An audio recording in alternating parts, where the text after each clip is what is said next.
अस्सलामुअलैकुम, आप देख रहे हैं सिटी 11 न्यूज़ पाकिस्तान एसटी। सतियाना बंगला से खबर शामिल करती हैं। हमारे डिविजनल ब्यूरो चीफ तहसील हैदर रशीद की रिपोर्ट के मुताबिक सतियाना बंगला अड्डा में नाजायज़ तजावुज़ात की इंतहा, ट्रैफिक का निज़ाम दरहम बरहम, बुजुर्गों और आम शहरी के लिए गुजरना मुश्किल।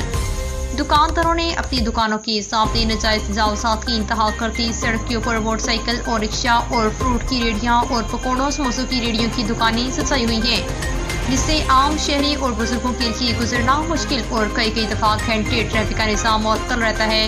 मौसूल शहरियों को शदीद परेशानी का सामना है। मौसूल इलाका और अंजुमन तासरात ने असिस्टेंट कमिश्नर जड़ावाला और कानून नाफिज करने वाले इदारों से मुतालबा किया है कि साबका SHO चौधरी खालिद कुचर मरहूम ने सड़कों के दोनों तरफ बाकायदा निशान लगाए और जंगले लगाए। ट्रैफिक के निज़ाम को दुरुस्त करने के लिए इसी पर फौरी तौर पर अमल करवाया जाए और नाजायज़ तजावुज़ात को ख़त्म करके ट्रैफिक निज़ाम को बहाल किया जाए। मज़ीद खबरों के लिए देखते रहिए सिटी 11 न्यूज़ पाकिस्तान।